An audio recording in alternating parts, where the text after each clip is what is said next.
We have James B. Rosseau Sr. here, better known as Trig. Talk about it. On the building. She did the B in the Yay. scene. Wow. Hey, Trig. reverence, Wow, I'm so man. honored to be on the couch. How are Wow. you feeling, man? I'm feeling blessed. Listen, man, so for those who don't know, we're so grateful for Trig just because he's a pioneer, a trailblazer, a visionary in so many ways because he owns Holy Culture Radio. We're able to hear this show. He is responsible. So hear me when I say we're so grateful for Thank you. you for that. Appreciate that. Talk about how you're adjusting to the season of life right now. Like, how's life treating you? Just share, give us a peek into your world. I'm a new grandfather. So to Okay, speak, congratulations, right? man. So That's what's up. That's what comes off top of mind. He's Okay. 2, or I'm sorry, 18 months. Don't you love it coming when to- men, like, when you ask them what's going on, they just, like, gush about their family. Yeah. Yeah, man. You know? Yeah, it's beautiful. Yeah, you know what I'm saying? Because it's rare. It's, yeah. yeah, it's like Yeah. immediately, Yes. bro. I love that. It makes I'm me so smile. looking forward to seeing him next week. My son is flourishing in his new career. My son's 32. He's flourishing. Okay. My wife and I are celebrating 28 years of marriage this year. Congratulations. So I'm looking forward to vacation. That's kind of top of 28, mind. what? 28 years, bro. And so, those are the things at the top of mind. I think in this season, I'm also just loving the work I get to do every day. Like I'm so, Yeah. I feel so blessed every day to walk into the Holy Culture offices, sit down, take it in. We've got our space, we've got our vision, we've got a team. Like any other company, you got things that you feel aren't filled yet. You know what I mean? Spaces that aren't filled. For sure. But just to be honored to do that work, and every day I leave the office, not that it wasn't tough some days, but like just feeling blessed, like to be able to do great. this work. You got like, Yeah. I mean, obviously, you know, you ain't new to this, man. You true to this. Like you've been doing it for a long time. Yeah. But you move like you guys like really like startup like right out of Silicon Valley energy, bro. Like I mean, I just want to say the way you move is very like inspiring. Thank you know you, what I'm bro. saying? That Like means a lot, I mean, man. obviously, you know, you are older than me, and not by much, but you move like a young boy, man. Thank you. You know what I'm saying? It's really dope to see because I feel like sometimes I'm reading this book called I forget the name of it, but it's about like aging well, and I feel like it's been helping me Yeah. to understand how to grow in a way that you mature, but you don't lose your fire. And I feel like when I see you, I'm like, yo, Trig moving like somebody Thank you, that's bro. like 25 and just got an angel investor out here, bro. You know what I'm saying? He's feel that, he's just yeah. moving like very like succinct, man. Thank so yeah, you, it's brother. good I to see, appreciate man. that, So. Thank you. I want to talk about just Holy Culture for a little bit. Was having a station an initial ambition for you? Yeah, so how far do I go back? We tried to do this with Sirius XM over 10 years ago. Like literally this time we got the deal. I pulled out the proposal we wrote then. Then I laughed at it. I was like, oh my God, I can see why they said no. Like that joint was Hindsight you know what I mean? 2020. Hindsight Yeah. 2020 was like 2011, something like that. But yes, because at the time we felt like it was an artery into the community. You know what I mean? Like you felt like, and Deuce used to say it all the time from the cross movement, like we've got a lot of great artists, a lot of great urban missionaries, but we lack the platforms. And for me, it's like, okay, how do we build highways? Yeah. Like I can help build catalogs of songs. I grew up as a producer, an artist, a DJ, but like how do I, and it was funny because even when I moved from artist to producer, my thought process was I could be like Michael Jackson or I could be like Quincy Jones. I can help build more Michael Jacksons. I love So that. that's when I built the studio in the crib and we started doing different things. And so then when it got to radio, it was the same thing. Like, okay, I could do a show or I could help build a platform for shows. Talk about it, bro. That's Right? so good, and so I've always, Yeah. it seems like I've always started as the creator and then tried to figure out how to get to the business model to help other creators. And so for me, radio was as a necessary thing because again, it's a platform. Yeah.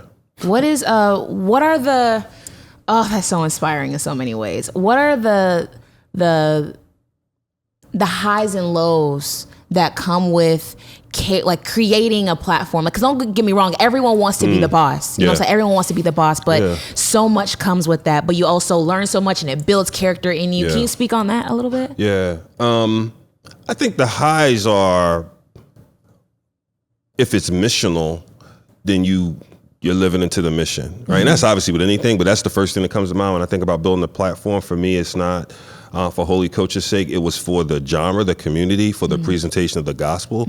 And so literally just a couple years ago, when I left the corporate space to do this full time, which was like a full leave, like, to leave corporate. I was in senior roles. I was a chief commercial officer in my last company, you was right? C-suite vibe. Yeah, I was C-suite. And so, you have your friends calling you like, bro, what's good? What do you mean you're going to go run a nonprofit? And I'm like, but this is the calling. And so then I'm asking God for clarity on it. And, one day in my prayers, God gave me a number like, you need to reach this kind of mass of people. And I was like, a lot of times after you pray, you write stuff down in your journal. I couldn't write it down. It took me days. The number was too big. The number was Care too to share, big. or was it? It was 50 million. You need to reach 50 million people by like 2030s. Wow. And so I remember saying it to my wife, and my wife said, well, it could mean like you touch a person, then they touch people. I said, nah. I said, no, it's not that. Wow. I said, and so the irony was I happened to look up and see Sirius XM had the window open again for proposals. They have a suite of like 12 to 14 channels they leave open for special programming every 5 years per their FCC order. They open up for leasing a channel. I go, oh my God, the window's open, but it's due in like 45 days. And so literally my wife had something going on. And I said, man, I need to go away for a weekend while you're doing your girls thing. I'm going to get a hotel and just write the proposal. I wrote a 50-page proposal and sent that mug in. And this time they called and said, let's talk about it. Wow. Right. And I didn't look at the other one. Like I looked at it and flipped through it, but I didn't take anything from it. I said, I'm going to write all over again. Wow. Brand new. And the difference, man, is God's provision. Because from the time of that other one to this time, I had moved into senior roles and was also in my chief commercial officer job. I was responsible for corporate strategy. So, you know what I mean? So God gave me these experiences to manage financials. I was running a $200 million P&L at the company. Then I was, you know what I mean? And so those experiences then helped me write different. That's so dope because I feel like there's ambition and dreams. Yeah. But there's also being equipped with the skill set. Absolutely. And I feel like, not to say that God can't use people who don't necessarily have the skill set, but just hearing you, like you had 45 days to turn in a proposal that would essentially change the trajectory of this platform. Yeah. Like, were you feeling a sense of pressure when you were writing, or were you kind of like Kobe game, like fourth quarter, like locked in? Like, I feel like I got the skill set. I felt locked in. Yeah, I felt locked in because I had a vision of what I knew it could be. I had a vision of who I wanted to be a part of it. Right. I did the tried old true, work with people like, and trust. So that's why I listed all the hosts, and Wado and DJ Severe, who have been with me, and all those different people. I had a sense of what I thought the station should sound like. And then I had a sense of like how I wanted to present the business model of it. Right. And that's what I think was really different for them is that when we had the conversation, one of the things they said was, I said, listen, I'm gonna be honest, I'm not a 3-decade radio guy. And they said exactly, they said, we see your business perspective. Wow. That's helpful for us. Gosh. So was there like reservation on the platform having a very explicit Christian? None. From them? Yes. None, because they had other channels. They had the Kirk Franklin Praise. They've got The Message, which is CCM. They had the Joel Osteen channel, the Catholic channel. Was there a reservation about it being Christian hip hop? Was there like, how's this gonna work? How's the listenership? Because their ultimate goal, and first of all, they've been wonderful partners, and so I want to big up Sirius XM. But also the reality is, when they merge Sirius with XM, one of the things that the Senate said to them is, you guys are creating a monopoly in the space. And so once again, we'll have a big media space that is not having these other voices. And so they said, we got you, FCC, Senate. Gotcha. We will create a suite of channels that can apply to lease a channel to provide for those voices. So for them, I think it was less about the genre and whatnot. It was more about, are you meeting the needs of an unserved population? And that's what the first part of my proposal talked about. This underserved population, how deep they were, what the needs are. In our Core Link Ministries nonprofit, one of the things we always talk about is the whole byline is empowering people to reach their potential. Gotcha. So we've always talked about the school to prison, pipeline. We always talked about how can we help and serve people at the ultimate level. So all that was able to pour into here as well, but then with a solution statement, right? Like if we can touch their hearts, if we can give them, and we use a 4 acronym pillar, faith, arts, vocation, education. So if we can get a drumbeat of programming that touches their faith, that helps pull their arts out of them to understand we left brain, right brain people, that talks about vocation, meaning careers and how you can matriculate, and then talks about education as a through line through the first three. Like if you got to continuously learn and be a lifetime learner, it's like we'll do our job. We'll reach them. If I'm on the Sirius board and you pitching that proposal, bro, I'm writing that check right now. Because that man is going in right now. Yeah. Shout out your faithfulness, man. That's super encouraging. So you get cleared with Sirius. Can you describe what that reaction is? Like, were you overwhelmed with how much you had to do? Like, what was left, or were you excited? Can you describe those emotions? I wasn't sleeping for, like they said, we had the meeting, you have the interview on the Zoom screen. It's like the corporate attorney, head of programming, nice smiles, nice conversation, but they're not committing. They're interviewing everybody who's proposed. So then they said, you'll hear from us in a certain period of time. Bro, it seemed like years. I mean, it's only weeks, right? But every day I come home and look in the mailbox. I'm waiting for something. One day my wife and I come home, I pick up the mailbox. There's a letter. We get off on an elevator to our floor, and I look at the envelope, and I look at my wife. I said, I think this is the letter. I think like this is the yes or the no. Open the door, open it, and they said yes. Teared up. Teared up. Teared up. Felt like I was being obedient. Yeah. Right? And that, I lost my father. I'm sure you can appreciate this. I think no matter how old you are, you want your dad to be proud. You want your heavenly father to be proud, but you want your natural father to be proud too, right? And I lost my dad, I think when I was about 19. So I've always had, listen, I'm susceptible as all get up, man, to validation issues. That's a part of my story. That's like the human condition. Yeah, I mean, for real. We all in it, fam. I've accomplished a lot because honestly, because of validation issues, trying to prove stuff. That's how I succeeded in corporate. And so it's got some goodness to it, but it's got some badness to it. Sure. But in moments like that, I felt like I was making my heavenly father proud. I felt like I was making my dad proud, like to do what I said I would do and try to get through this door. Yeah.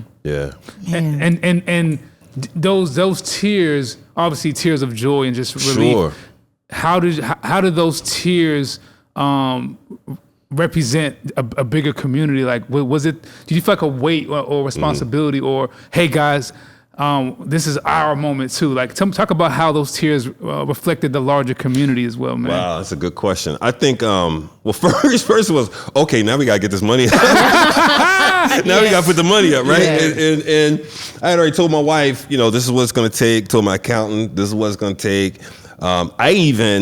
Just cheat code for some of the people who are thinking about doing something like this. I even sent an email to my accountant, my lawyer, and someone else of, we're doing this proposal. This is the amount of money we think we'll need to allocate if we get it. And I included that in our proposal. So they would see that we were fully committed. So the first thing was, okay, now we got to move some funds. We got to make it happen. The second thing was all the people I had talked to, I was wickedly just happy to be able to call them and say, we're going in. Yeah. Right? Now we got to get ready. Yeah, now we got to get ready. Yeah. That's so exciting. And we planned like a mug. We planned, you ever, when you do like major launches, you have, test runs and all those things. We planned all the test runs, and now we had to get with the engineers and get all the systems. I mean, when you're doing a Sirius XM channel, you're constantly running 4 lines of data, like 2 lines to DC, 2 separate lines to Virginia for backup, and you're on 24/7. And so it's a major technological operation. I remember when I told them we need to get the lines going, and I called the guys at Comcast and got them on the phone with the engineers of Sirius. I said, no, you're not getting regular Wi-Fi. You're not getting. Let me explain to you. You know how you can get on the plane and you can go from coach to first class? No, you got to buy your own private jet. Oh, bandwidth. Yeah. Bandwidth. Money. Yeah. I was like, I got you. I mean, I underestimated that part. Listen, now when we come back, I really want to dive into, because I can only imagine the things from childhood to your corporate life that made you who you are today. And we're going to dive back into that here on the Holy Culture Radio, Sirius XM Channel 140 here on the 116 Live, here with Ace and Meah and Trig. We're sitting here. We'll talk to you soon, and we'll be right back. Welcome back. This is the 116 Life Holy Culture Radio, Sirius Channel 140. I'm here with Meah and Trig, and just offline, just being really inspired about your story, hearing the details of the journey, and also just hearing about your dad. From where I sit, I see a very accomplished, operationally savvy, CEO businessman, And I know that you're probably like, yo, Ace, thank you, but you don't know what it took to get here. That's exactly what I'm thinking. So I'm always curious of how that story kind of got put together. So just walk us through young Trig, man, growing up. What was that like? What was the ups and downs of that upbringing? You know, I mean, I wasn't a horrible kid. I was a kid, man, with thick bottle Coke glasses, who didn't have the self-confidence, and then my father was a preacher. Okay. And an insurance man, loved to ride around with his car. He would collect premiums, but then when they got divorced, I went to live for him for a while. And one day I came home from school, man, he didn't come home. One day turns to a second day turns to a third day, he doesn't come back. I'm living with now my grandmother, because they live together. Sure. And I stopped going to school. I tried to take my after school job and turn it into a full-time job, thinking I could save the house. How old were you at doing this part? I was, 16. Okay. 16 or so. And so he never comes back, man. So finally, we send my grandmother down south. I move back in with my mom. About a year or so goes by, and I get a call that he's in a halfway house. And I go see him. Gotcha. Now I'm now working. I'm now out of high school. The college thing didn't work. Financial aid didn't go through, and I'm working at the Four Seasons Hotel overnight, valeting, parking cars, doorman. Okay. I see him. I take him clothes. I take him different things. He disappears again. Okay. I get a call or letter, from a nun that says he's in the hospital in New York City. Gotcha. And this is a couple years later, because my son's now born. I go up to see him. And he's in this room, man, with a hot plate. He's a YMCA. He disappears again, bro. Okay. And then I have to go back up, and he's in the hospital, and they tell me, you can't take your son up to the floor. And I go up to the floor. They say, you got to put on gloves. And that's when I knew he had AIDS, right? AIDS passed away. I broke, man. Like, you do all the things that you're supposed to do in that moment. You know what I'm saying? But I had always had this thing of, I never felt like I was validated. I never felt like he was confident in me, and I was always seeking it. Even when he was going through these stretches, even when he was in the room with the hot plate, I still wanted to hear that, like, good job, I'm proud of you or something, right? And I just wasn't getting it. And so when he passed, you do all the things you're supposed to do to get to the funeral. And at the funeral, man, when the director said, hey, I want you to come up and close the casket, that's when I broke. I broke at that moment of my hand on it. I just could not. And I remember one of my mom's good friends came up and put her arms around me. I just could not, because it was like closing the casket on the possibility of getting his validation. And bro, so then after that, I became a superstar. You ask anybody in my corporate circle after that, bro, I was good at everything corporately. I was good at finances. I was good at leading people. I've read, you name a leadership book. Lincoln on leadership, Stephen Covey, Principles of Highly. I know all the joints. Okay, I know all the models. Okay, what made you? What drove you to go seek that?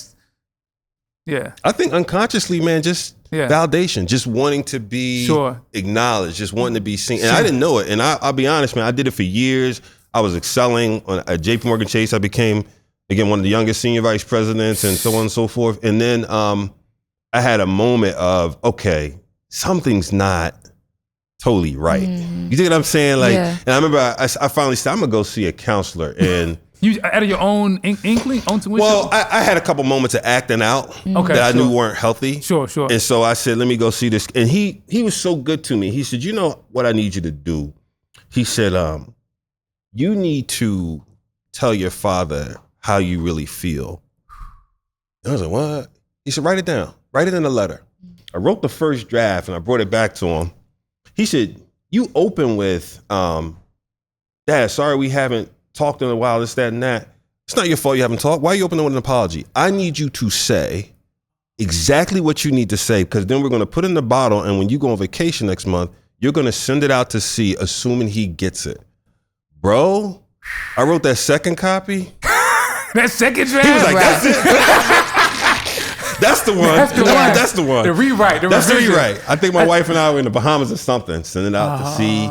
And there was a releasing. There was a feel of like, I got it out. I think that's so interesting because, like, speaking of fathers and their sons, and fathers and their daughters, I mean, we've had conversations too, Meah. It's like, famous host Joe Budden on his podcast made a comment that stuck with me. He was like, saying how like, I got kids and I'm a present dad. Yeah. I'm way more present than with my kid now than my dad ever was. He was like, my son don't understand when we was growing up, when your dad said he going to the store, he going to the store, he might not come back. And when he said that statement, I was like, oh, that's not a joke. He's real. That's a real thing. That's a real thing. And so as someone whose dad never went to the store, because my dad was always with me, when I hear those stories, I'm like, oh, how does it feel for your dad to just walk out and not come back? Yeah. I don't even know. I don't even have a concept of how that would influence, or possibly damage a young. And I'm happy you don't, bro. Because say more. Yeah. Well, I'm saying I'm happy you don't, because I think that we would all say, particularly those from Black and brown communities, that fatherlessness was a big thing that happened back, particularly during the crack era, right? Sure, yeah. And the reverberating generational effects, we're still feeling them. The trauma, the lack of guidance, even physically and spiritually. Like there's something when Black men are spiritual and lead the house that way. Or, yes. Oh yeah. That's a thing. Yeah. Right? Yeah. And so that loss in our community, I think, has had devastating impacts that we're still trying to figure out sometimes. So I think it's dope that you were self-aware over time to shout out you, man, for having the humility, transparency to open yourself up to the tools that it may have needed to have to get you here. Because I think, unfortunately, some sons don't revert back to those tools and end up repeating that cycle. You know what I'm saying? So I'm sure your dad's looking down at you right now. I know he is, man. Like, yo, that's my boy, man. I know he is. Yeah. That's growing up, how did that relate? All those things that happen with validation, your father, things like that. How did that play with your relationship with God? Like, either good or bad, you know what I'm saying? How did God weigh in on you when it came through you going through those things? It's so funny. I haven't shared this story a lot, but so when my dad was a preacher, they would have these annual conferences called Chautauqua. I don't even know what Chautauqua means, man, but and he would be up there with all the ministers on the roster and whatnot, man. I think I'm 12, maybe 14, and he's up there with all these preachers, and this woman gets up. And the room is packed. I want to say between 500 and 1,000 people. I'm back, several rows back with my mom, and this woman says, "You, come here." Mom says, "She's talking to you, baby." Why? Why me? You know what I mean? For sure, bro. I was such a wimp. I was a nerdy kid, DJ, everything. And I walk up to the front. And she puts her hands on me and she said, "You will touch millions." Sends me back to my seat. God still speaks. Now, from that time forward, as things are happening, I'm not strong on my faith at all. Like I'm not. I'm doing my kid thing. I'm a DJ. I'm running around rapping. I'm doing secular music. 97 or so. After my wife and I, get married. Before my wife and I get married, first of all, my wife Aisha Rosseau is like the biggest blessing in the world. She is like Jesus' voice in the room for me. The way my wife talks with me, and she says, I had been in the Nation of Islam for 3 years. Oh, okay. Validation, men, strong men. Sure. It was easy, sure, right? Sure. Until one day we had and Philly too. Philly's really big out there. Oh my God, Philly's big heavy. It's like the recruiting. It's like the military out there, bro. Bruh. I mean, I was snapping, popping, the whole, I had the suits, I had Final Call bean pie. You had the bean pies going on there? I would hit you with that bean pie. Hey, I would have bought about 2 of them. Things I was strategic. When you came off the highway, I had this spot, and I'd be out there with my suit. Final Call, ladies. Oh, but you don't want the word, you need the pie. If you're going to get the pie, you need something to read with the pie. All right, brother, all right. So I come out of the Nation, and I'm in this state of, I know there's a God, but I'm not ready to commit to anything. And as I'm spending time with my wife, she is reasserting, like, you need to figure that out. Like, you need to spend time with the Lord and ask him to be evident to you, right? And I'm going through my season, so I do. I get myself together. We get married. 97, man. I'm in the studio. My brother-in-law has a building on Fifth Street. Shout out to Omar, Diggity, and Khalid. And I'm in the studio. And they're like, "Hey, we got a friend. Can he come down to the studio? I want to hear some of your beats. I'm working on tracks." He comes down. I'm doing all secular music. I'm working on Sprite commercial, producing stuff. Cooking. I was trying to, at the time, I was great signed with Flavor Unit Productions or Rush Producer Management. Either one of them, right? I was supposed to be signing with one of them. They come down. He comes down, listens to the tracks, and he walks out. He said, "Yo, you do some dope stuff. It's a shame it's not for the Lord." I said, I'm sorry, what'd you say? He said, you do some dope stuff. It's just a shame it's not for the Lord. And walks out. Hey, check your guy, check your boy. Who is this guy, right? I'm so upset, man. I'm still crusty. So I'm saved, but I'm crusty, bro. I'm producing secular music. He says, well, that's Brady. He goes to our church, this, that, and that. I'm convicted the next day. Whoa. Next day, I call every secular group I'm working with. You got a week to finish your track. I am fully committing to the Lord. The Lord has shown me that I may not be saying it, but I'm producing a soundtrack for things that are not supportive of him, counter to him. I can no longer produce the soundtrack for that. Cat's like, bro, you ain't working on this. I'm out. And you had motion too. Yeah. Bro, I had motion. That's the thing. People, it's easy to say no when you ain't. I was in New York. I had met Heavy. Heavy introduced. He's like, man, talk to PD about this. I'm talking to Pete Rock. Like I'm working my way up through the mix. Shut it down. He hears I shut it down. He comes back and then totally introduces himself as Fanatic from the Cross Movement. He brings the rest of the Cross Movement with them. He brings Deuce, the ambassador. He brings Juan was still living at that time, and Cruz Cordero. They come down in the studio and they're like, Deuce can be very dramatic. I need you to confess before men why you stop doing this and give your heart to the Lord, right? Or like fully giving your heart to the Lord or something like that, right? And I was like, we all crying. Right? They want a dry eye in the room. They want a dry eye in the room. When he said that, I need you to confess before men why you know what I'm saying? Yo, I'm shook. Oh my God. That was it. Them dudes, I like it. Listen, they changed my life. That era, like that boldness changed my life. It's bro. something powerful about it. Like we see the Hebrew Israelites and near where I stay, and you see that like aggressive energy. I feel like there's sometimes like, we kind of need that on our side a little bit too. Because they changed my life, man. Yeah. And you know what was special was we didn't just have that moment. They invited me to hang out with them. Okay. They were working on the first album, Heaven's Mentality. They let me just come hang out at the Bird's Nest studio. They let me, I think that was the year the Sixers went into the finals and playing the Lakers in the finals. They let me just hang out and eat pizza and be goofy and realize, oh, wait a minute. I thought I was the only one who was saved and wanted to do some kind of music. There are other people doing this. Yeah. Right? And so that was just dope. That was just dope. So that collective essentially like reinvigorated your faith. Totally. Yeah. That's fire. And so then fast forward a few years, to your point though, so I'm producing now. I'm working with different groups in Philly. I moved my studio home. Now I'm working a little bit with R. Swift and you got Jay Silas over here doing this thing and just trying to understand who people were. This is when the truth was still like unrecorded. You know what I mean? This was when he was doing a song called Paul. I know you're gonna hate me saying that, Truth. You hate that song now. But back then that was my joint. And Philly was building a nice collective. And so I'm still trying to figure out what to do. Bro, one day I got this job at this bank in Delaware. I'm still living at my mom's crib. It's like 21, 22. I'm driving I had moved. My wife and I were married. I'm driving down 95 to Delaware. This car's behind me, flicking his lights. I move over the lane. He's flicking his lights. I move over another lane. He gets back behind me. Finally, I pull over. He gets out of his car and walks up to me, and I'm like, what, man? He's a skinny white guy. He's like, I'm so nervous right now. I've never done anything like this before. The Lord told me to pull you over and tell you he's got work for you to do. Trig. What? Who keeps dropping all these one-liners on you then leaving? What? That's the third one, dog. I'm like, what? What? He flagged you down too. Flag me out. I'm supposed to invite you to dinner with my wife and I and further like elaborate, I guess. I don't know. He's like, I've never done anything like this before. Lord told me to pull you over. 95 in Philly. Anybody from Philly listening would say, you crazy. Hey, bro. First of all, you crazy for pulling over. He's crazier for walking up to your car. You might go see, you want to meet Jesus, boy, you might meet him tonight. Listen. I went home, told my wife. She said, what?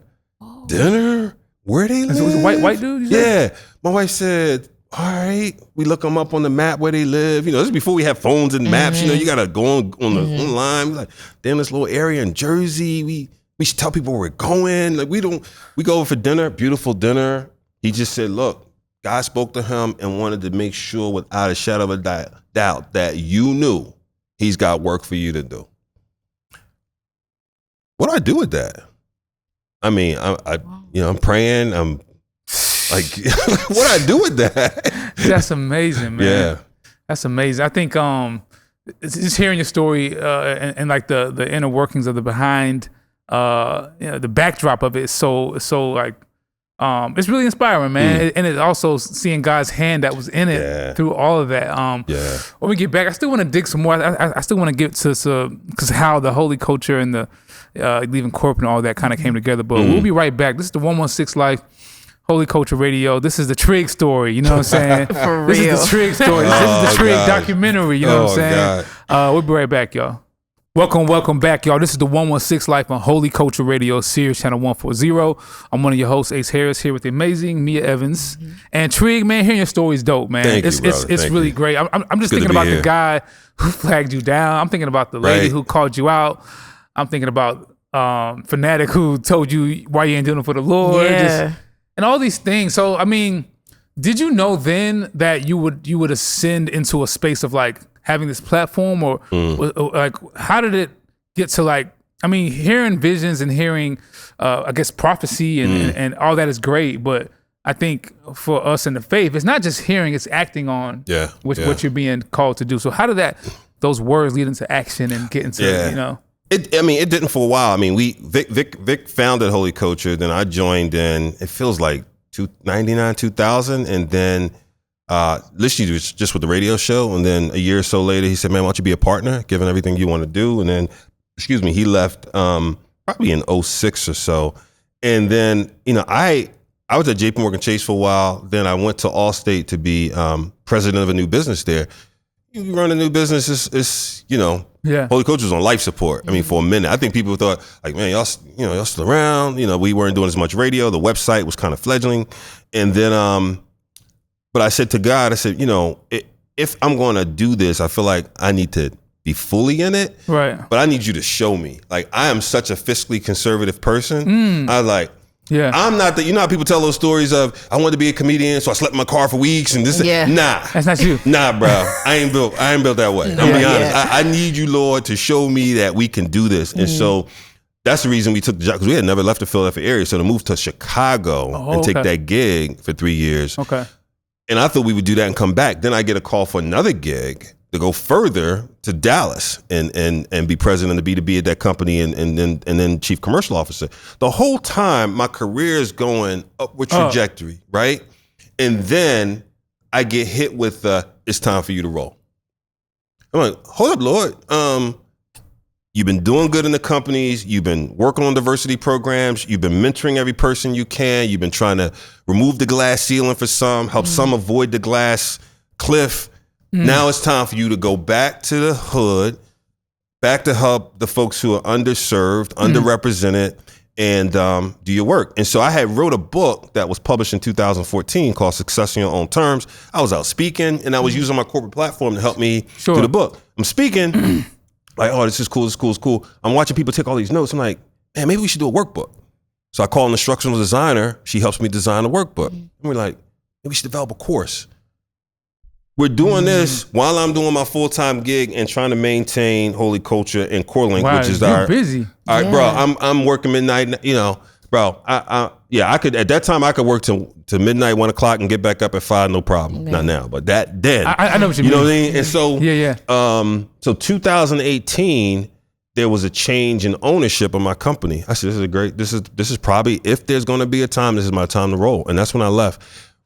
After I left was when the Lord spoke to me on my prayer rug about the number I needed to reach. It was almost like a couple weeks after that. If you ever been in corporate and you leave to do your own thing, it is a very awkward transition. It's very awkward when you're used to waking up at 4 o'clock in the morning and now you wake up and you're like, I've got no scorecard.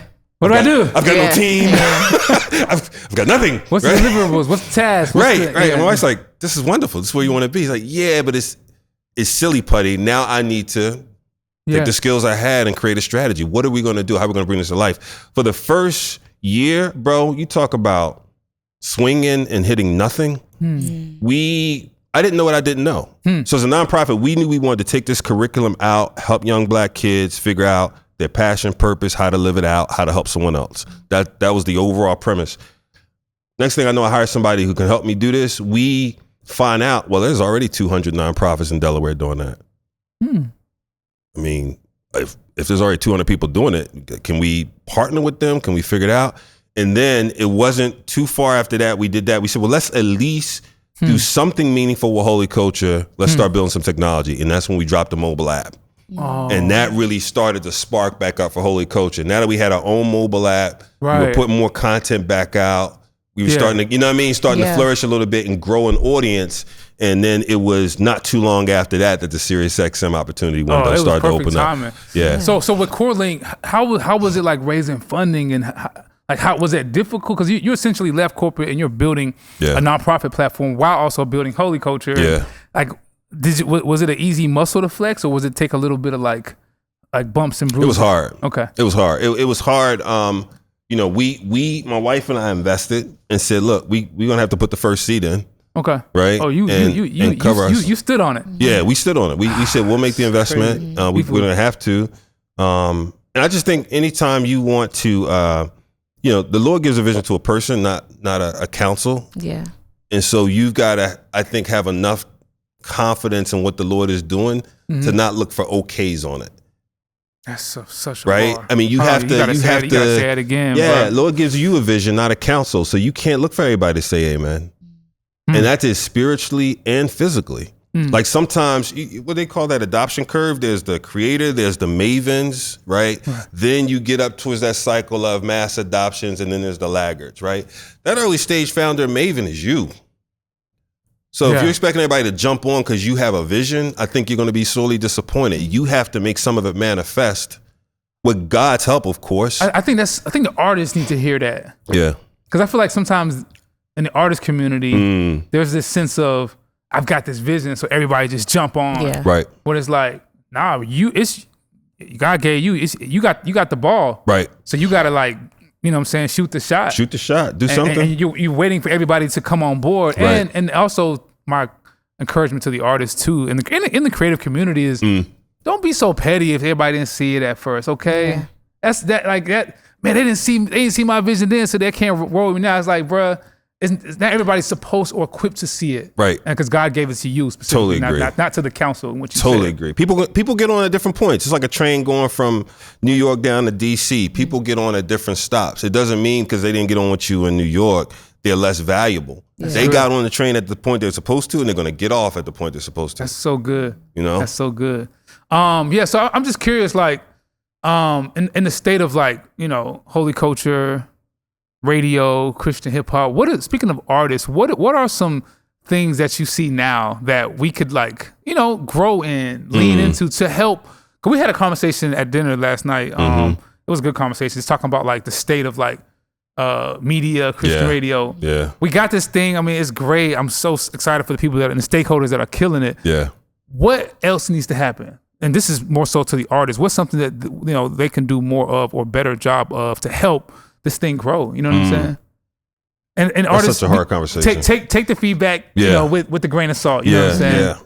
Yeah. One, I just want to highlight what folks are doing really well. I mean, one, I think people have adapted a lot to the changing media environment. And I think you've seen a lot of artists who also fancy themselves as content creators and are being more holistic as they develop, thinking about, you can see some of their thought process of, I want to develop a full range of content to engage an audience. You know what I mean? So I want to salute that. Secondly, I want to salute people who have stepped up their game sonically and figured out how to make sure the music is just being appealing. Yeah. Because sometimes people throw stones like, oh, y'all only play stuff from Reach, or oh, y'all. It's like no. We do have some criteria. By the way, could you expound some? Sorry to cut you off. Yeah. Well, by the way, I think all of us have to think about who our audience is, and so I'm conscious of the fact that one, my biggest desire is to impact people as early as we can in there, right? I mean, any educator you talk to is like, used to be a time you say, well, let's get them in, in the junior year of high school. Principals and what I tell you now, you got to get them 5th grade, right? You got to get them at the impressionable stage before they develop habits. That's good. Right? And so we want to do that too. But I'm also like realistic. My listening audience who's paying for a Sirius XM subscription, so I got an audience on the mobile app, but my biggest audience by far that dwarfs that is a Sirius XM listener. These are people who are paying. Just think about that. They're paying to have a subscription. So Nelly, who is 55 years old, in her kitchen washing dishes before she picks up her child from school, needs to hear a song that she can sing along with. I'm laughing. That for she so many can reasons. sing along with. So I love bars like the next guy. I just told you I grew up on Cross Movement. I grew up in Philly. I know bars. I can give you bars. But Nelly can't track with your bars. Shout out Nelly. Nelly can't track with your Nelly. bars. Nelly's in the kitchen washing dishes, and you know what she wants to do? She wants to sing along with something. Glory to the Father. You deserve the praise. Putting stuff on the shelf. Take me to the altar. She needs something to sing with. I need to keep Nelly on, so then when Nelly goes to pick up her kid from school, who jumps in the car and wants to hear Drake or Lil somebody, she goes, no, hold up. I think I got something we both gonna like. And she turned back to us. And then she hear us, a song like Hovey, then he hears Dayton. Then she hears, I don't know, Alex Jean, then he hears Bizzle. Yeah. Then she hears this, then he hears I love that. Few. Right. You know what I'm saying? Yeah. And so I just want artists to know that we are never trying to block anybody out. We're just trying to create a spectrum and a drum beat sonically that can grab the audiences that we want. Sure. That's so powerful, and a good nugget too. Yeah. To just, especially when the art and commerce tension is so complicated at times. Yeah. And the art and art, like if we make art, out of our own intuition, and we want to love it and enjoy it. But if we want other people to enjoy it, there's things that we could probably consider. Definitely. Because it's not just for us to enjoy; it's for the world to enjoy, and as a conduit to present the gospel too. So I think artists just need to be mindful of that. You know what I'm saying? Even when it comes to a show standpoint, a broadcaster standpoint, or an outlet, because we have experience there too. What areas do you see even growth there? The state of even where we are, even at Christian media, as broadcasters, podcasters, even today. Where do you see where we are now, and how can we grow to just to better heights and us being able to evolve as well? Yeah.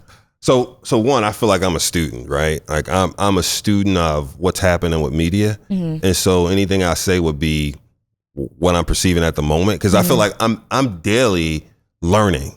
I'm literally in a Berkeley class right now, right? Because I'm trying to look at some of the media components at the macro level, and Berkeley's just so good at taking information and packaging it for learning that I'm going through that. And one of the things that pops out to me is when you watch how traditional media has moved, those who didn't move are gone, right? So companies like Disney started out with theme parks, did Disney Radio, went international, bought ESPN, ABC, all those different networks, but then quickly moved from linear media, meaning appointment watching, you must watch this show at 8:00, to diversifying their assets and creating streaming. Hulu, they own, right? Other streaming platforms. And so they diversified their revenue streams. Theme parks are still the biggest thing, but they're like, we can't always make people come to places. We also have to have, for that consumer attitude of, I want it when I want it, how I want it, right? And so I think we have the same thing when it comes to Christian culture, church, and everything otherwise, of how do we make a table that people can have it how they want it, when they want it. You may say, nah, they got to come to the 10 a.m. service. Well, we've seen that disruption clearly. You know what I mean? You can call it a black swan moment, but I also think, consumer choice and preference has to be considered. And so when I think about us in media, I'm thinking the same way. Create undeniable content that can be available in the right places, and then to the extent we can, own more of the places. So we can always start on leased land. You can always start on YouTube and places like that, but to the extent you can, also then own the places, because that helps the business model be sustained. Yeah, right. That's so good. Is there anything that you feel like you want to leave our listeners with, like in terms of encouragement to the CHH community, an encouragement or a challenge, something that we know that, because I feel like your wisdom is so important. You are one of the leading voices, and something you said on the first segment that I want to call back to was, people say that there's not infrastructure. There's great talent. There's dope people. We need more infrastructure. Not many people have said that, heard that, and actually taken their own money, resources, wisdom to actually do something about it. And you're one of the few people that are. Yeah. So with that, what is your like challenge or encouragement to like the Christian hip hop community in light of where you are and where things are going? I would say, first of all, thank you for those compliments, bro. I'm humbled, man. Like I said, I feel like I'm a student. I would say observe other industries and how they move and how they create burning platforms. So if you're a doctor, you're in the American Medical Association. If you're a dentist, you're in the American Dental Association. If you're a contractor, you're a part of the union. What do we have? What those spaces do for you, those professional associations, they become points of advocacy. They help summarize the issues that the membership is talking about and create a list of priorities. They help put money behind those priorities, right? They help provide education and learning so you can matriculate in what you're doing. So, and if you're a doctor, you know the oath, right? Commit no harm. If you commit harm, you got a problem with the American Medical Association. They're gonna talk to you about it. They're gonna counsel you. You feel accountable and you submit to being accountable, right? I would just ask everyone in CHH to think about, what do we have that we present to the world as being organized? That's so good. It's wonderful that we can do everything DIY. Yeah. That's a wonderful thing. It's like liberty, it's freedom, God's given it to us, there's the tools. But at the same time, if we got the call and someone said, can y'all take over the Great American Family Channel? We would be scrambling to pull people together. If BET called and said, we want to do a BTCHH, what y'all gonna do? I'd be making mass phone calls. I can't say we have an organization that is already together. We have 200 members, paying members. We have a leadership team that helps facilitate, so on and so forth. Now you talking. And we, by the way, we've already kind of thought about this, and we've got a library of content that spans from this to that and so on and so forth. Sure, I could rattle off a bunch of names loosely now. No big deal. We can do this, we can do that. I'll call Reach or do that. But we're not organized to mobilize, yeah. We're not organized. Organized to mobilize, yeah. That's so good. I ain't got nothing else to add after that. Whew. Thank you, Trig. Thank for you, sharing man. your time, Thank sharing you. your platform, sharing your heart.